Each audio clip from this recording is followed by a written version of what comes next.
Blackwood Asylum loomed, a Gothic monolith against the stormy sky. Dr. Emma Taylor shivered, clutching her clipboard tighter. She was the lead researcher on this project, a study of prolonged isolation's effects on the human psyche. Her subjects awaited inside, 5 volunteers ready to face their demons in the darkness. Blackwood was perfect. Its tainted history whispered of madness and despair, a breeding ground for the unknown. Emma's heart pounded like a drum. She hoped her experiment would break new ground in psychological research. But a knot of unease tightened in her gut. Blackwood had a way of getting under your skin. The building seemed to pulsate with an unseen energy, watching their every move. As she stepped inside, the air turned frigid. The stench of decay and stale air filled her lungs. This place had been abandoned for decades, left to rot after a string of unexplained deaths and disappearances. Now, Emma and her team were breathing life back into its shadowed halls. Little did they know they were stepping into a nightmare far beyond their control. The participants were a diverse group, each with their own reasons for volunteering. Sarah, a writer seeking inspiration. I need peace to find my muse. Jake, an ex-soldier battling PTSD. Maybe this will help me. Emily, a troubled artist. This place could inspire me. Michael, a graduate student. This study is crucial for my thesis. And Lisa, a quiet observer with an unsettling gaze. Each participant was assigned a room in separate wings of the asylum. Monitored through cameras, they had basic amenities. Their only communication was a simple intercom to Emma's control center. The first few days passed without incident. They settled into routines with limited interactions. But as days turned to nights, the silence of Blackwood began to work its way into their minds. The isolation was taking hold, chipping away at their sanity. The first sign of trouble came on day 5. Equipment started malfunctioning.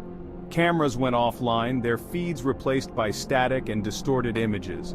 Sensors placed throughout the asylum registered unusual fluctuations in electromagnetic fields. The temperature dropped, sending chills down the spines of the researchers monitoring the experiment. Then came the noises. Unexplained sounds began to plague the participants. Whispers in the dead of night, scratching sounds coming from inside the walls, disembodied laughter echoing through the empty halls. At first, Emma dismissed them as tricks of the mind, the product of isolation and sleep deprivation. But as the occurrences intensified, doubt crept into her mind. The participants too began to report strange experiences. I keep feeling cold spots in my room and it's like someone's watching me. These nightmares, they're so vivid I wake up drenched in sweat. Emily's artwork took on a disturbing quality, filled with dark imagery and grotesque figures. I can't stop drawing these horrible things. The experiment was spiraling out of control, and the true horror of Blackwood was beginning to reveal itself. As the days turned into weeks, the isolation began to take its toll on the participants. Their mental states deteriorated, each reacting differently to the oppressive atmosphere of Blackwood. I know it's haunted. There's something here in the shadows watching me. Sarah's initial excitement morphed into paranoia. Her mind spiraled into fear and delusion. Get away from me, you can't control me. Jake, haunted by his past demons, grew increasingly volatile. His nightmares bled into his waking hours. He lashed out at the cameras, his voice a guttural roar that echoed through the empty halls. Oh my god! Jake, please calm down! Emma watched in horror as the once stoic soldier crumbled before her eyes. I can't stop painting. They won't let me stop. Emily's art became a window into her fractured psyche. She painted nightmarish scenes in feverish strokes. Her once vibrant eyes turned vacant, reflecting a terror that chilled Emma to the bone. Michael retreated inward, becoming withdrawn and unresponsive. His silence was more unnerving than any outburst. Lisa, however, remained strangely calm. While the others succumbed to the asylum's influence, she seemed unaffected, her demeanor unnervingly serene. Lisa, how are you feeling today?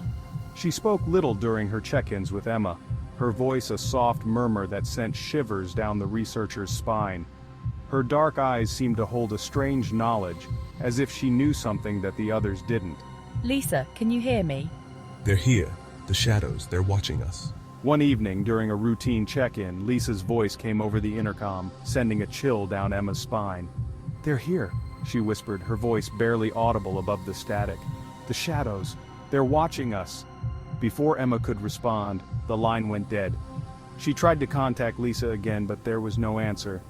The camera in Lisa's room showed nothing but an empty chair, bathed in the eerie glow of the monitor. Lisa? Lisa, where are you? Panic surged through Emma. She tried to rationalize Lisa's disappearance, but a knot of dread tightened in her gut. Lisa's words echoed in her mind. "The shadows, they're watching us." A cold sweat broke out on her skin. She knew with a terrifying certainty that something was terribly wrong.